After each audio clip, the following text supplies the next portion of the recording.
So, welcome to Through the Smoke, episode number 5, with myself, Athila Roos. I'm Shane McBagley. And Paul Sugden.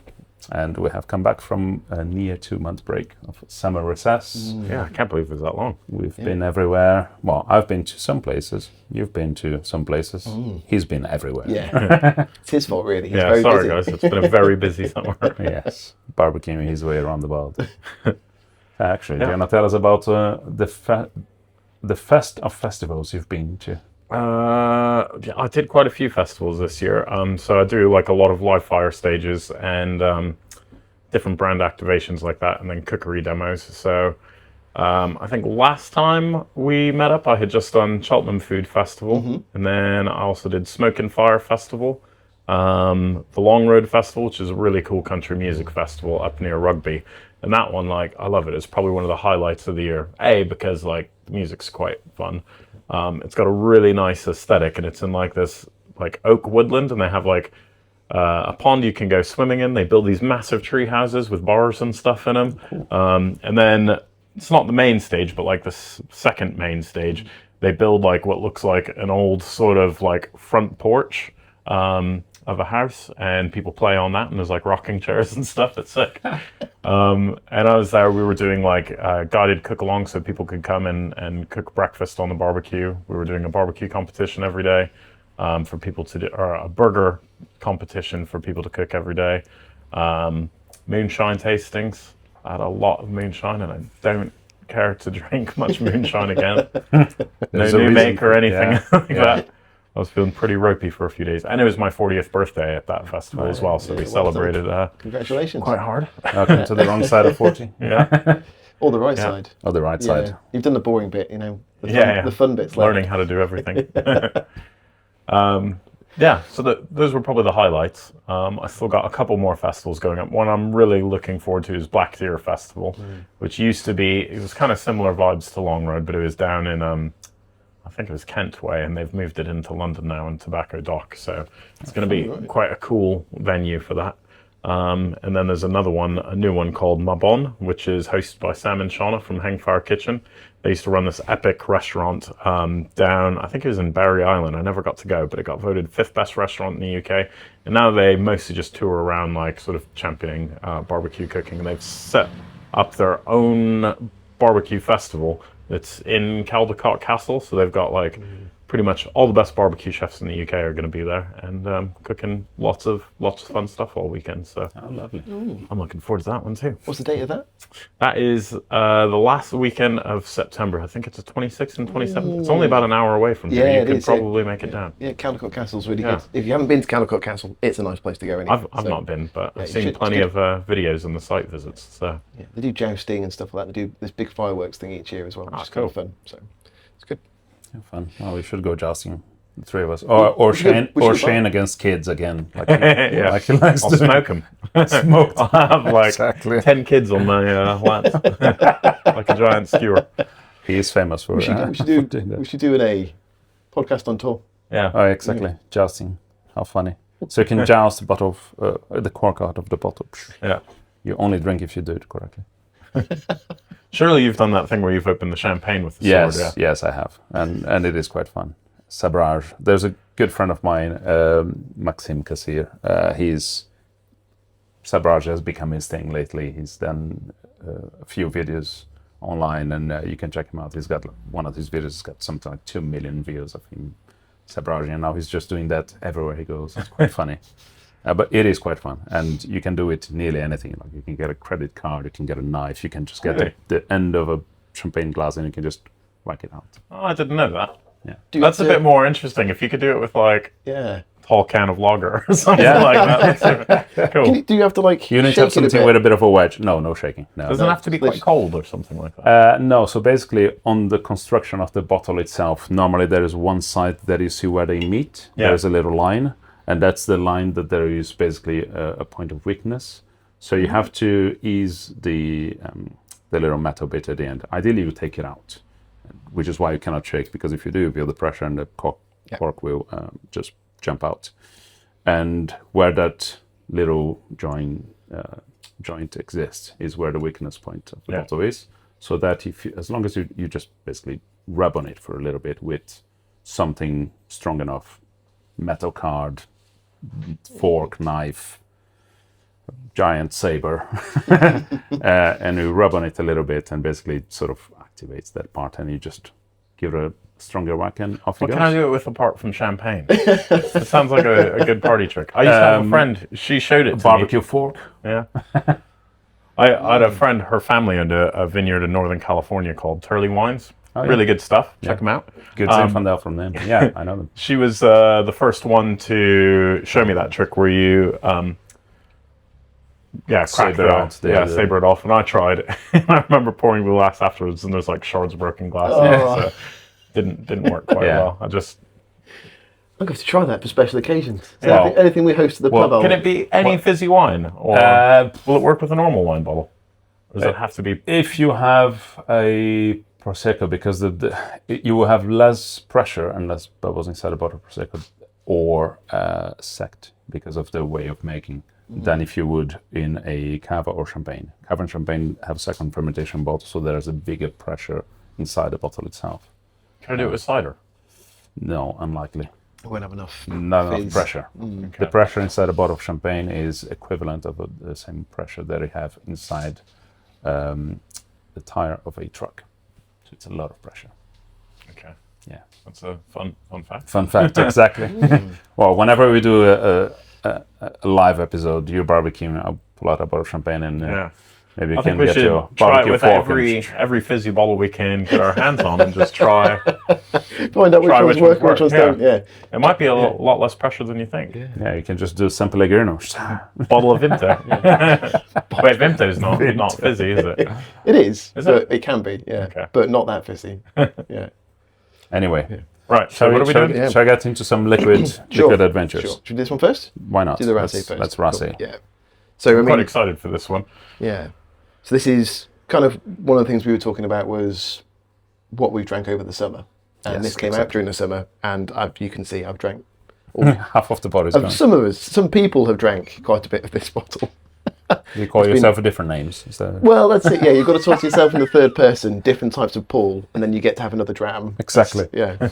Paul and Paul have drunk it. That's it. Yeah. Although a lot of people at the Black Horse have drank it, so it's it's been shared. So tell us about Raasay. So Raasay's been one of my favourite distilleries for quite a while now.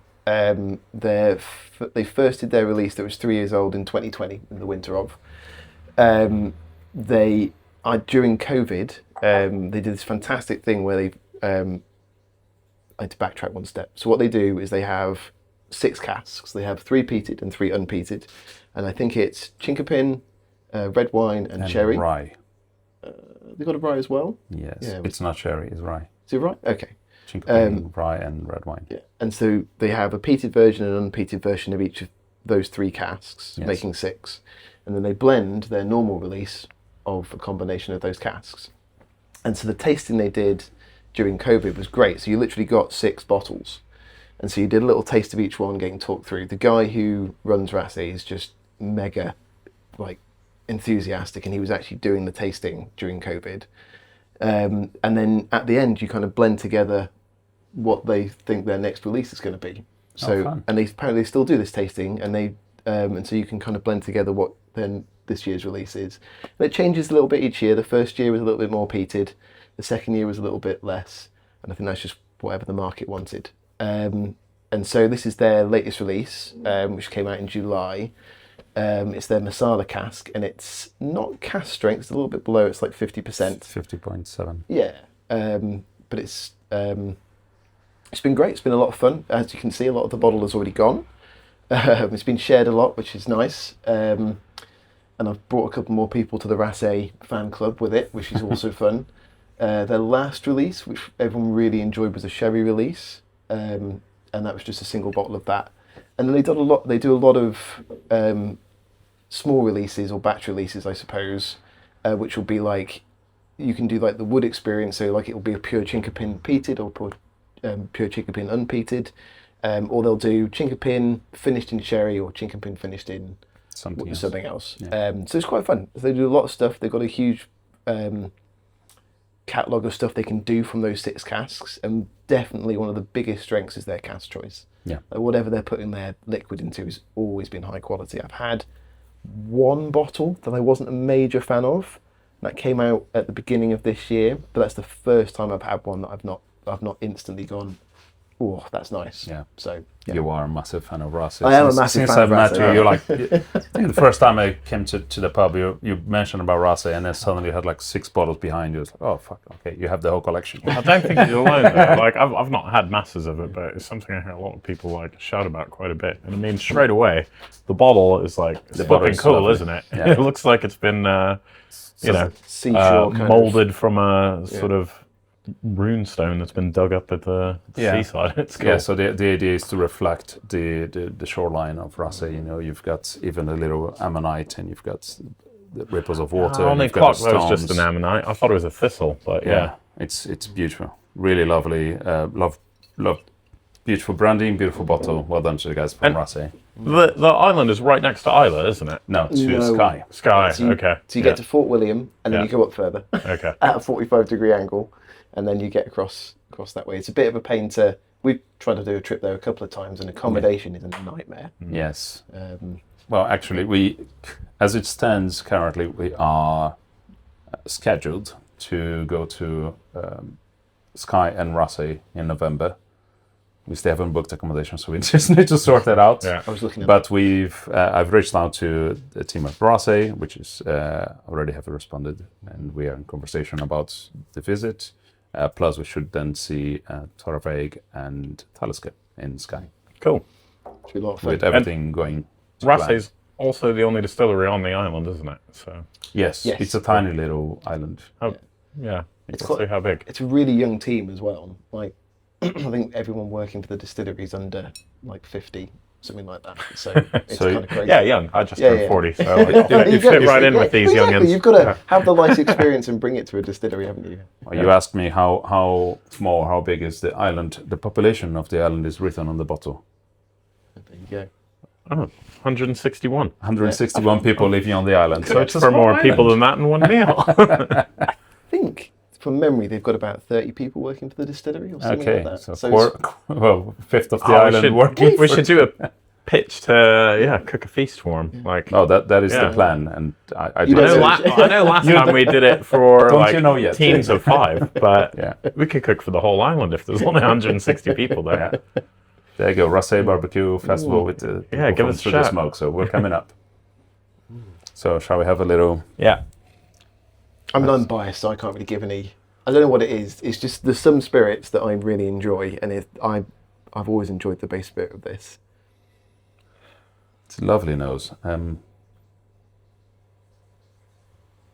Is it a peated expression? If it is, it's very subtle. It's not. I don't think. get any No. peat in that. No. If it is, it's lightly peated. It should say on the bottle. It's very fruity. Yeah, I guess It smells fruity partially because it's a young spirit, but it's fruity in a very lovely way because you have this coating of extra little bit of spice and just a little bit of a fudgy caramel thing, which I suppose comes from the Marsala cask as well. It is There's it is lightly peated. there's a slight smell of San Pellegrino Pompelmo, the grapefruit one. Yeah, Right. Yeah. beautiful nose. I'm going in. Again, a little bit of oak spices and It's that baking spice. It's like cooked apple. Yeah. Like when you walk in and someone's making an apple tart. An apple tart. Yeah, Yeah. You're just like, whoa. that's nice.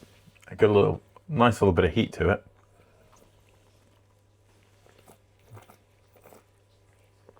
Oh, bearing in mind it's just after 11 a.m. and we're having our first dram. Oh, Paul is probably having his 11th dram. He was tasting a few things earlier on. I'm not drinking during the week. I mean, he was It's not tasting, he Friday. wasn't drinking. Or It's lovely. delicious. It's got a nice body to it. Yeah, Yeah. bit of viscosity. Really lovely flashy, sweet apples, and there's something nearly apricot-like to it as well. Yeah. It is like, it's almost syrupy, isn't it? You get that yeah. light peaty toffee finish at the end, Yeah. which, yeah. It's funny because I feel like the peat when you taste it, it actually comes through a lot stronger on the palate than it does on the nose.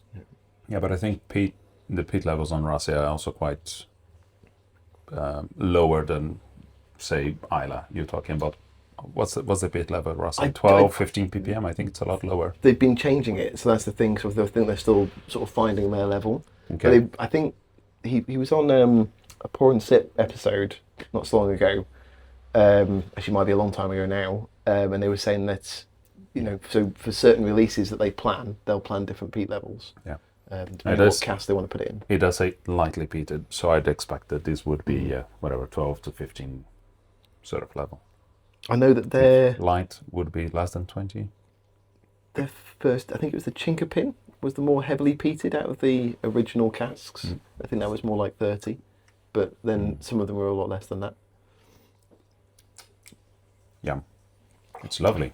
I'm going to check this bottle out. It's why a lot of it's... What other fun facts do they have apart from the island population? And you've got the detail about the soil, volcanic soil, and water from Jurassic our well coastline. flows across the volcanic rock and filters through the Jurassic sandstone, adding minerals crucial to our flavor development. Baked apples with apricots and a lingering smoked toffee. Oh, there you go. Yeah, I mean, We picked- I definitely got we all were of on the that. money. Yeah.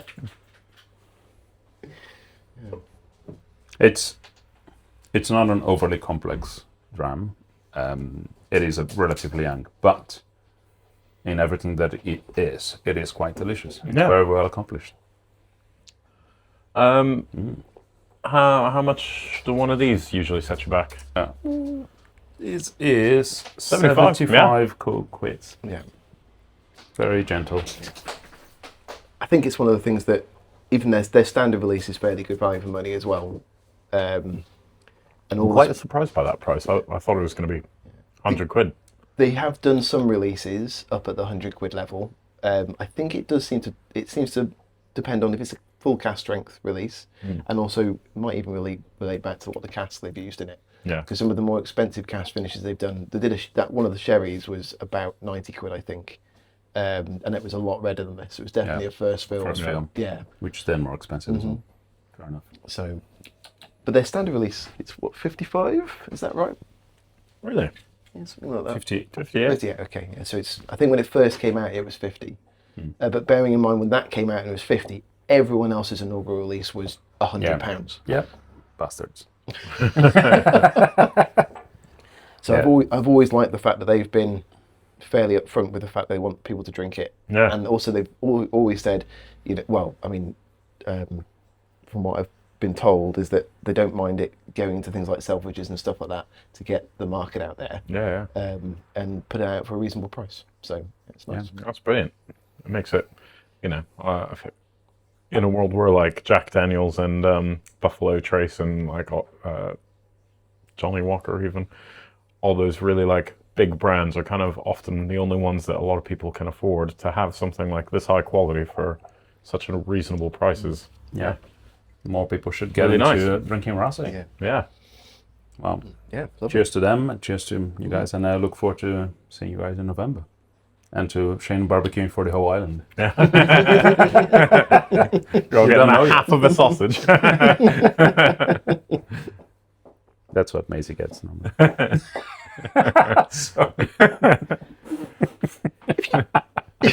I don't even know how to follow that up. Which way do I go? Like, So on that note, she gets the whole sausage? If you were catering for 160 people on a barbecue, Yeah. where would you start with that? Because obviously, so for me, You just do like big joints, Yeah. and then like start with like some grilled greens and like some roasted new potatoes, and then like something quite easy like a chimichurri as the sauce, and then just do some big joints of beef that you can carve down from that. yeah. That's the easiest way to do it. With the bigger joint, do you find that it doesn't take on as much of the smoke sort of further in? Or... It depends how. It doesn't have to be big like that, but long enough. Like if you have loads of bavette steaks, you can slice them quite thin and get a lot of portions out of them. Yeah. Or like top sides are quite good as well, because they're not so thick that if you smoke them really heavily, they're still kind of flattish. So a lot of that smoke exposure is gonna, Yeah. it will carry through to a lot of the meat. So if you've got a per person per barbecue requirement? So I need X amount of barbecues for X amount of people. I would probably say 2 ranch kettles would be enough for 160 people. Really? Yeah. Wow. I mean, a ranch kettle is big though. Yeah. I mean, that's, so I'm gesturing, it's about my gesturing with my arm hands, span. but it's about 1.2 Well, considering he meters. is, when we were on Isle of Mull and in Mull particularly, you ended up doing what, 20 odd portions? Yeah, and that was just on like one. And it was one little kettle barbecue. Yeah, so that was 57 centimeters across. So yeah, it's not the equipment; it's the skill of the cook. It's always been my problem. So half a sausage will do. It's just it's what you do with half sausage. Sorry. exactly, that half sausage goes far. Feed the masses. That's where Toulouse sausage came from. Okay, well, shall we get attacking bottle number 2?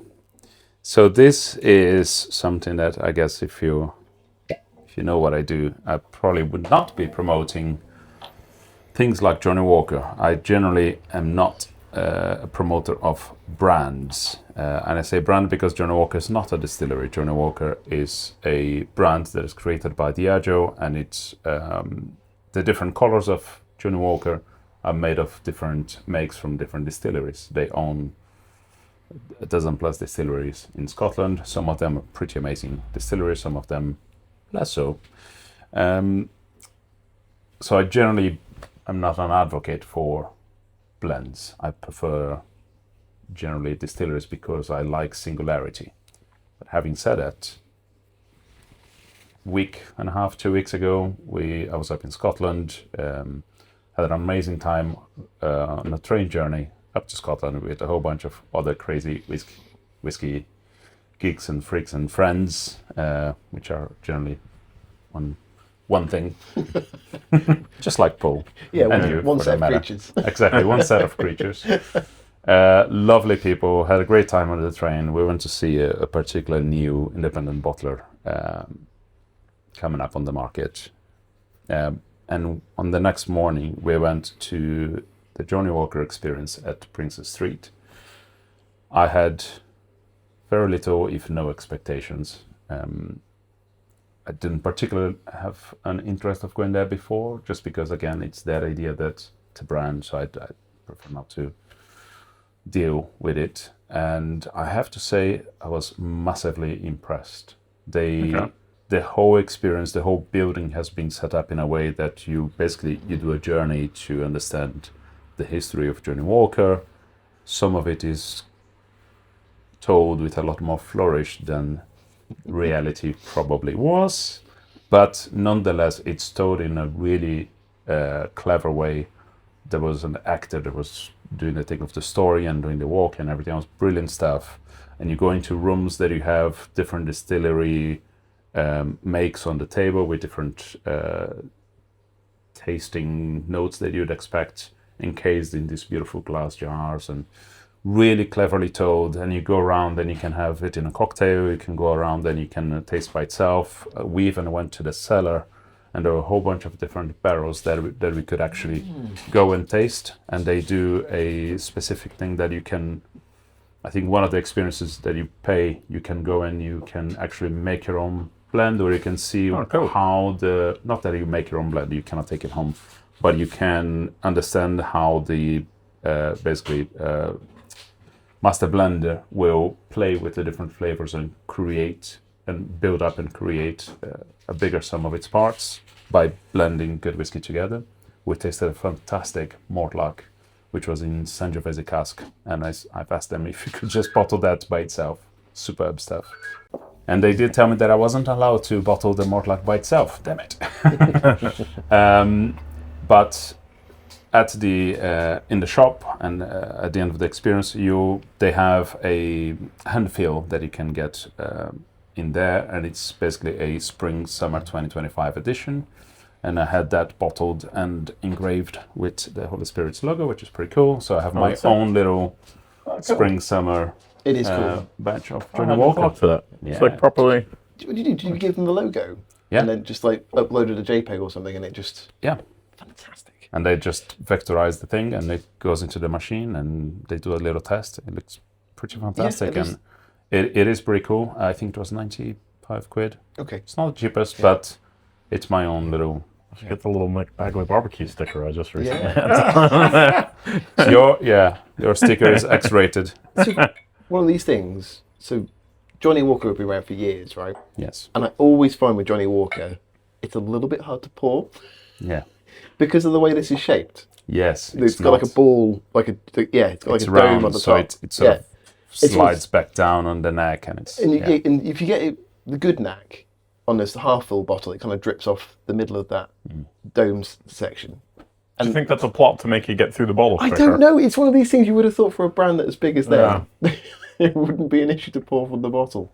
I don't know. That's just a weird thing. I mean, I really like Johnnie Walker. I think some of the stuff that they make is pretty fantastic, to be honest. And again, value for money, what you get with a lot of them, it does pay well. So their green label is fantastic value for money. I mean, everyone overlooks it, but every time I've done a blind tasting and put in the Johnnie Walker green label, which is probably now anywhere from like £35-ish to £45. I think I've only had the black and the red label. Yeah. The green What's the green one? That's the 15-year-old. Okay. And it's for an extra 5 to 10 quid. It is such a step up from the double black, the black and the red. Okay. It's definitely something that if you're starting a whiskey journey, definitely give it a go. It's really nice. It's only 40% fine, but it's a really nice blend. And everyone we've put it into a blind tasting, it always comes out in the middle or even a bit higher than that.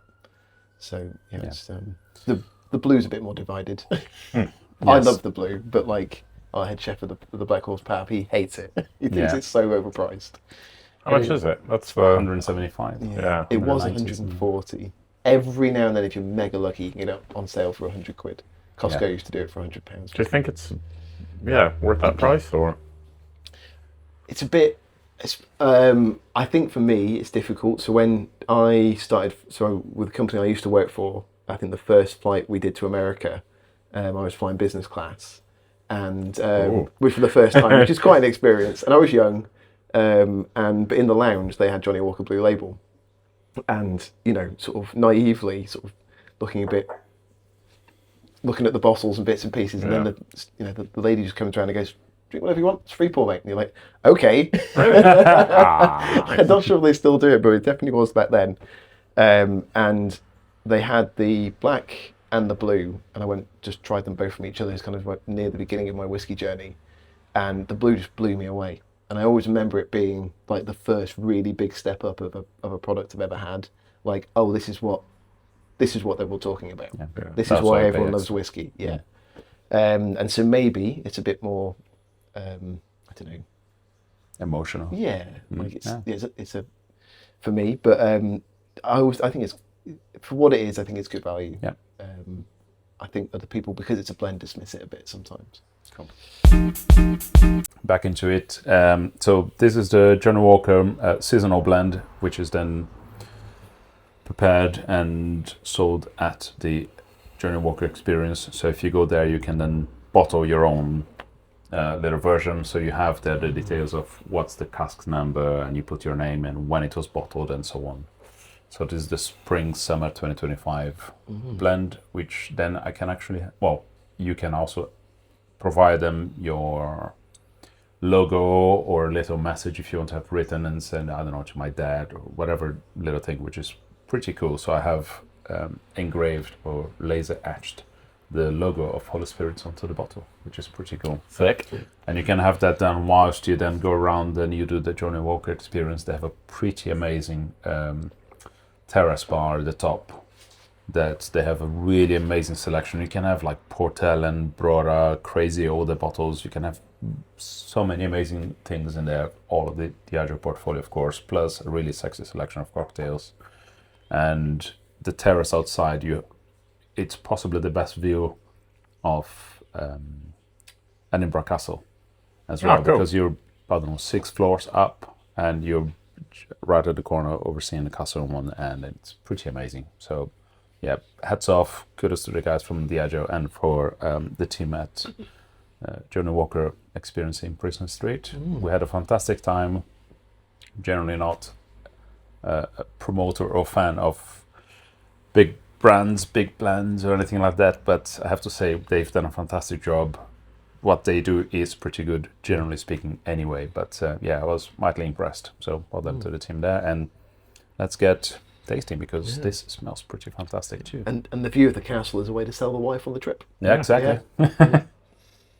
It smells lovely. You're gonna sell your wife on the trip. Oh, we could do. That's a good way of doing it. That would fund me for quite a few years. Exactly. I'm not sure she'd be Freedom. Oh, maybe that's what. No, maybe that's what he was saying when he was in. No, I'd have to. Freedom. No, so I do the cooking, but then that means I'd have to do the washing as well. That would be. I can't do that. It's a trade. It's got peaches and apricot, I think, on the nose. It's lovely.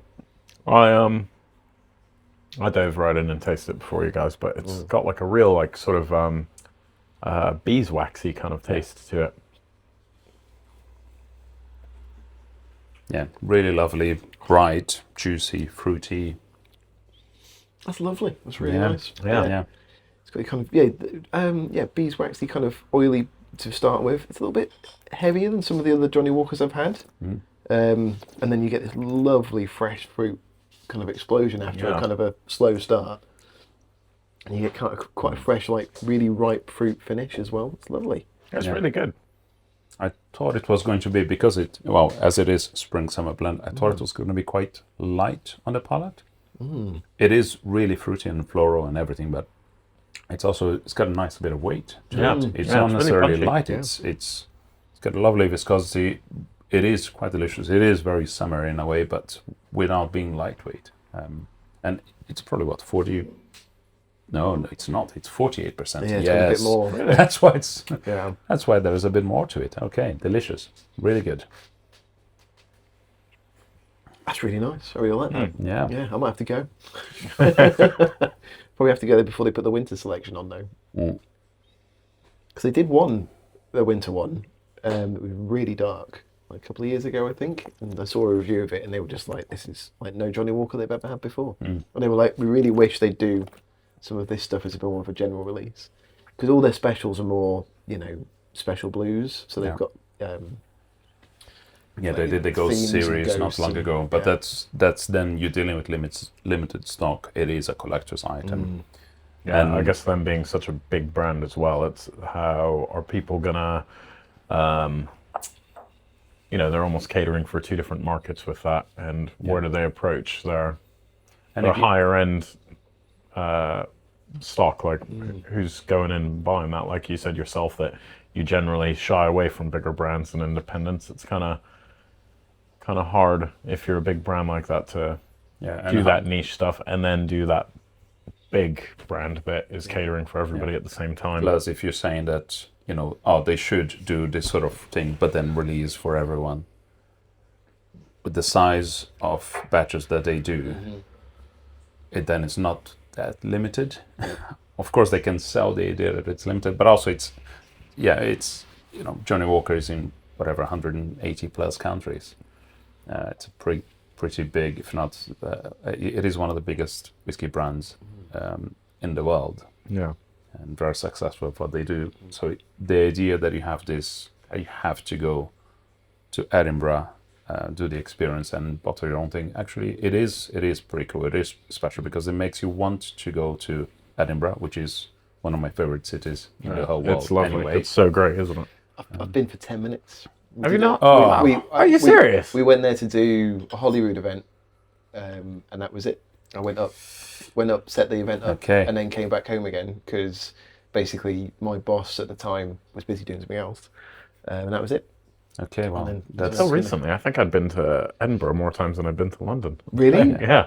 It's been on the list because we want to take the train all the way up. Yeah. So my son loves trains, so we thought we'd go all the way up on the train and then stay there overnight for a couple of days, then come back again.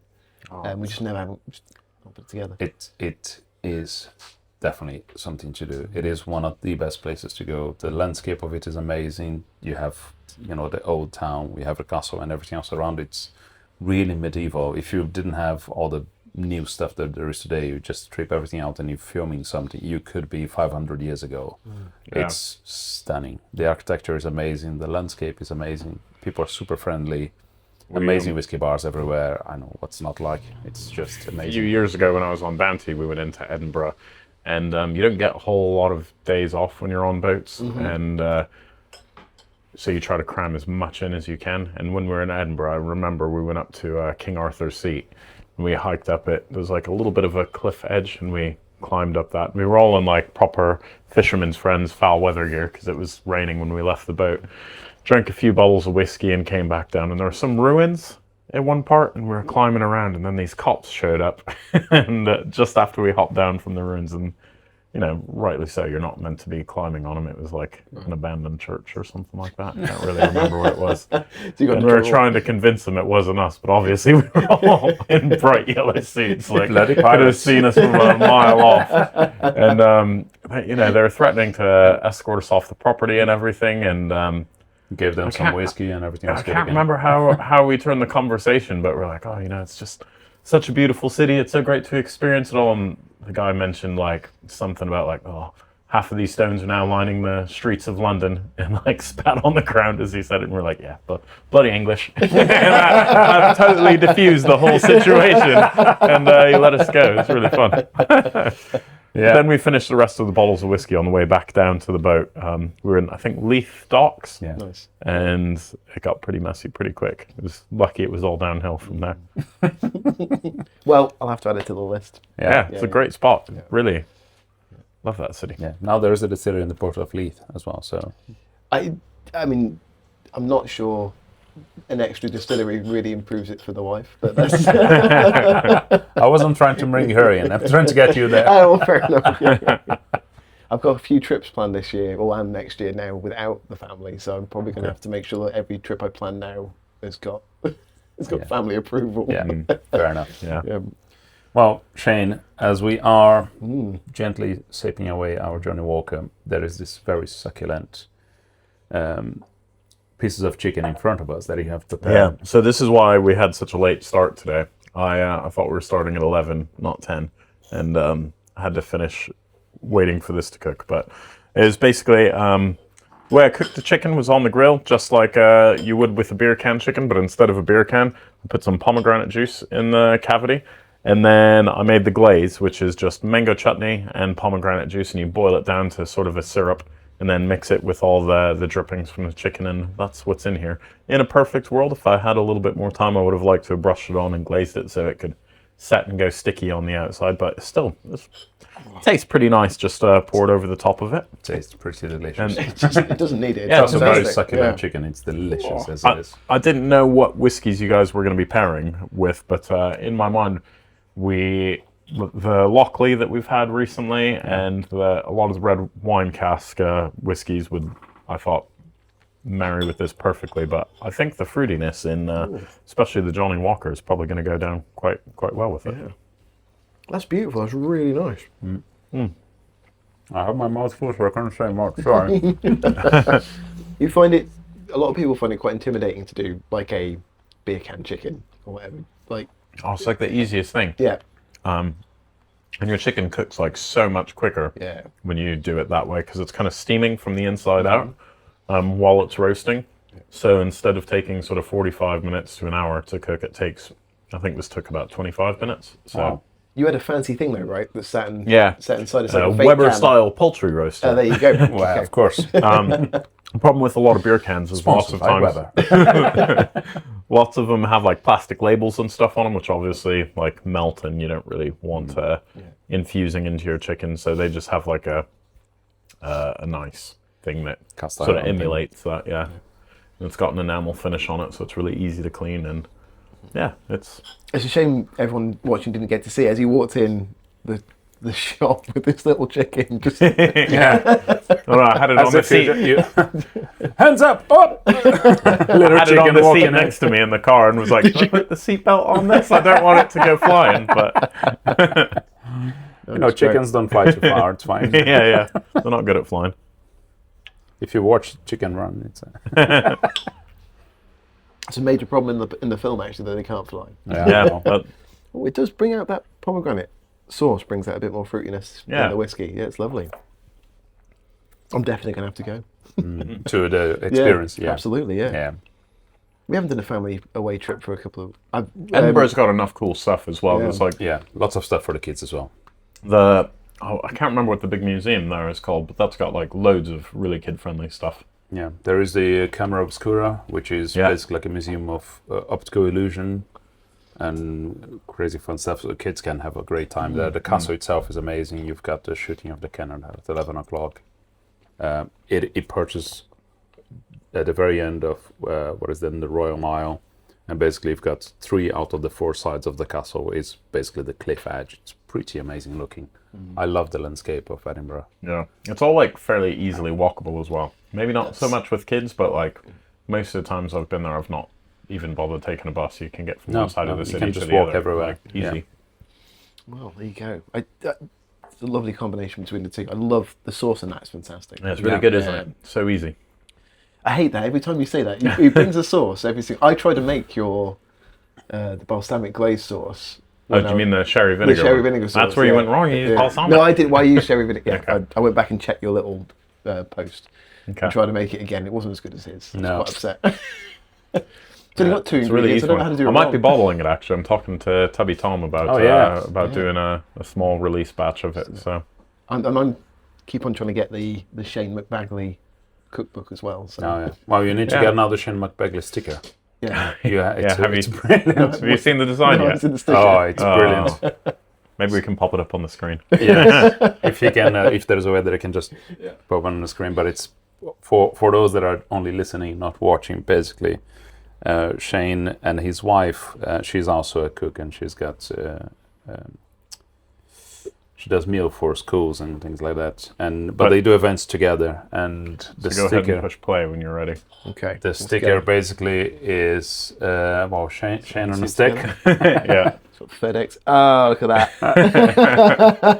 that. she's got me hog-tied on a spit roast over a fire. That's fantastic. You know, that's sell books, that. Yeah, exactly. Check it on the front of the book. Yeah. How to barbecue your husband. I've got the bones of a cookbook written. I just don't have a publisher, and I'm too cheap to pay for it to be done myself. So, if there's anyone listening who knows any publishers, I'm sure we can sort it out. yeah, You can publish yourself pretty easily these days. But you need a bit of promotion, don't you, really, to make it work? yeah, And a bit of money exactly. too. Yeah, there's a bit of investment up front, and then I just don't want to be lugging books around everywhere. I go to be like, would you like to buy a book? I've had a few friends who've done it that way, and they end up with like, Garage full of 1,000 books. copies that they can't shift. So Yeah, fair enough. There is a barbecue company that they should be sponsoring people to do that sort of thing. they have their own books. They're not interested in mine. Boo. Well, I know a pretty good chef that. One day. Tomorrow.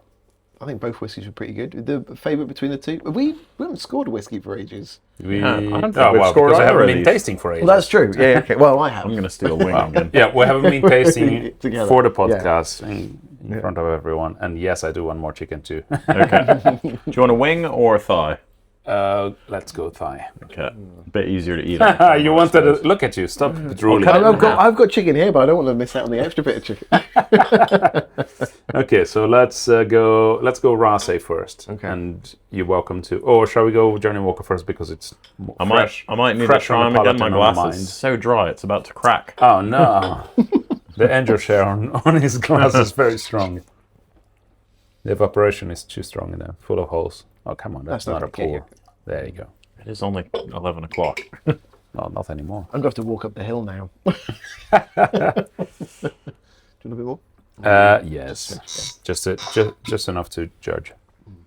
I was enjoying rather than foodie. That's Now- fancy, thank See, you. it's still hard to pour. If I was to taste it without knowing the brand, I'd probably unfairly rate it a lot higher than when I realised that's it's Johnny awful. It's- Walker. that's the Maybe problem, not isn't it? unfairly. Yeah. That's how you should rate. Yeah. You should not think of because of whatever brand or anything. It's as a sommelier, I always judged it's what's in the glass, regardless of the brand, regardless of the fancy name or unfancy name. It needs to be what's in the glass. See, this is so slightly different sort of like perspective. I know what you're saying about the brand influencing what you might give the score. I think for me, it's almost the kind of the opposite in terms of I'm expecting a lot from Johnnie Walker for that kind of price bracket. And also, I try not to score with price in mind. Yeah, I know. You've mentioned that before, but... And it's weird, so I'm well between a 7 and an 8 on this. Yeah, same. Like, I think it's got a lovely body. I really enjoyed the flavour. If it was a blind tasting, it'd be well at the top of my list. Which means I think if I was tasting it blind, it would be an 8. Yeah. At the back of my head and back of my mind, I'm like, well... Yeah, what else would I give an 8 in that bracket? It is nice though. Yeah, well, considering that you're paying 95 quid and it is Johnnie Walker, so you know what they have access to. But then, yeah, so...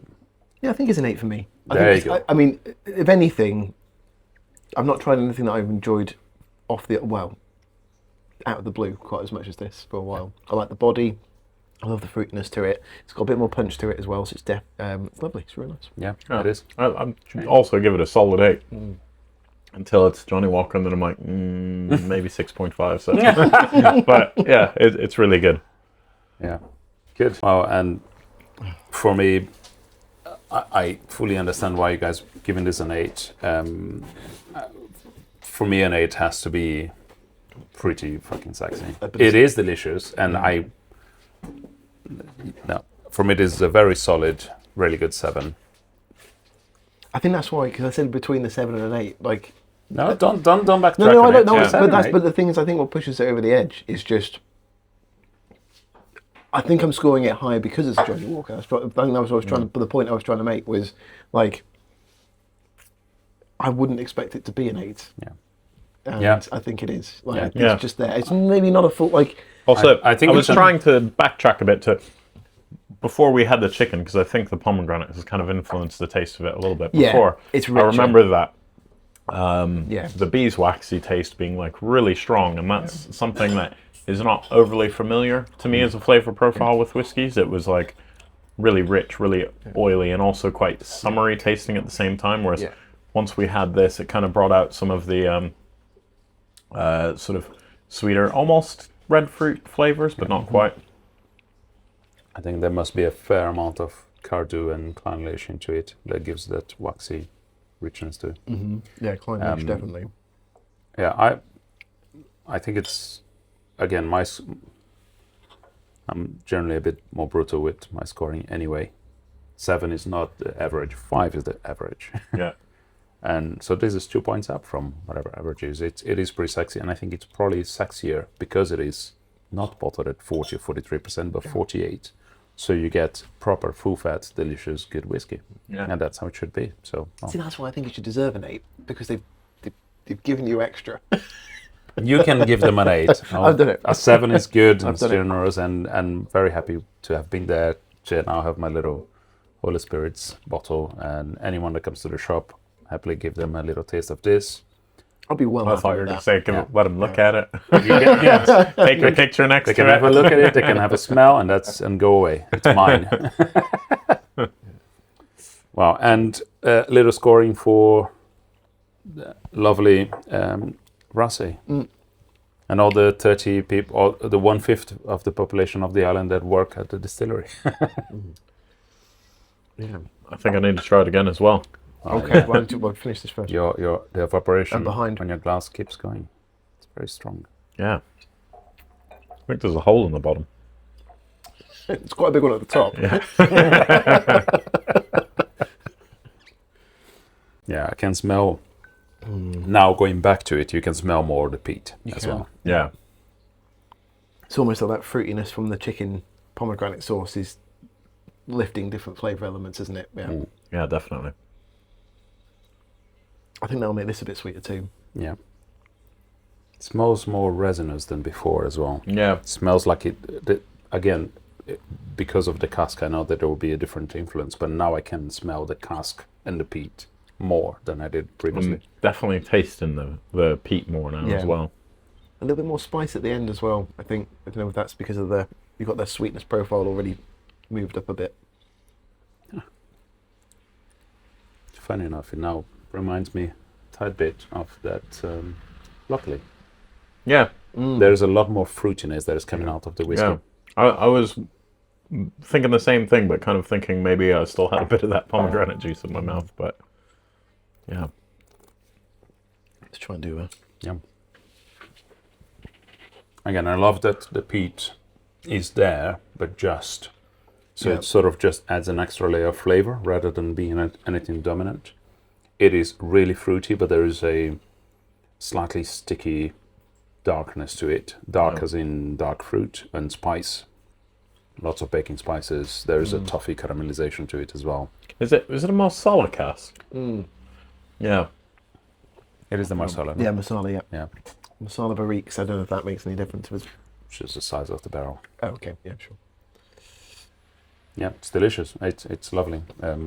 Again, well, I'll kickstart this again. I will also score this a 7. I've tasted some Raasay. I haven't tasted all the 362 releases. Like, it's not that many, but It's not that many, yeah. nearly, virtually all of them you have tasted because you've been I nuts. must have 15 bottles with like, I'm pointing at the bottle now, but like this much left in the bottle of them just sat on the shelf going, I don't want to finish this. Because it looks lovely on the top of my shelf. Yeah. Just about 15 bottles, something like that. I feel like this one I'm giving a solid 8 to as well. It's funny because I feel like they're similar-ish, except this one you kind of have that waxy note, whereas that one has the sort of peaty notes instead. But they're... I'd actually put them neck and neck if I'm just judging it on the glass. Yeah, you again, it's not about which one do you prefer. You're giving them score for what they are. They're both delicious. So. I mean, I've off camera or off podcast, I've already given this an 8 anyway, so I will stick to the score I've already given it, I think. Because sometimes when you come back, you might lower it or raise it. I don't think I would have raised it, but maybe it was a reaction to the disappointment of the previous bottle I had from them, and so I was like, back to... Finally, it's back up again. It's back up again. Yeah. I mean, there are different degrees of 8 for me sometimes, but I mean, this is definitely in that, again, similar thing to that 7, high 7s, getting into an 8. And I'd like to, give it an 8 as well. Yeah. No, it's delicious. Well, guys, thank you for joining me on this very rainy, rubbish day. It's grey outside, but it's definitely sunny in here. Look at that. Delicious chicken, amazing, like summery, 2 more bits we got to fight whiskies. over. Yeah. You can cook it again. I'm going to steal that. You can have the orange, mate. Here's a fork. Jump! Stab you now. Well, thank you everyone for joining for the 5th episode of Through the Smoke. Do give us a follow, do give us a like, feel free to comment, ask us about stuff for us to taste, for Shane to get barbecuing. Yeah, if you guys have any bottles that you recommend that we try, or any pairings or dishes you'd like to see, or if you have any, maybe send in some pictures and we could give shout outs to people who do exactly anything that they reckon is noteworthy enough for everybody else to hear. So exactly, if you guys want to send us bottles, put our name in your inheritance, come and cook you're welcome to. All you need to do is national insurance number, bank details. Yeah. Anyway, give us a follow. You can follow us on YouTube, Spotify, Apple Music, all of the podcast platforms. On YouTube, obviously, you have the video version. On every other one, you've got the audio version. So, thank you for joining us Through the Smoke with me, Athila Roos. Shane McBagley. Paul Sugden. Goodbye. Cheers. Good night. Cheers. I see you through the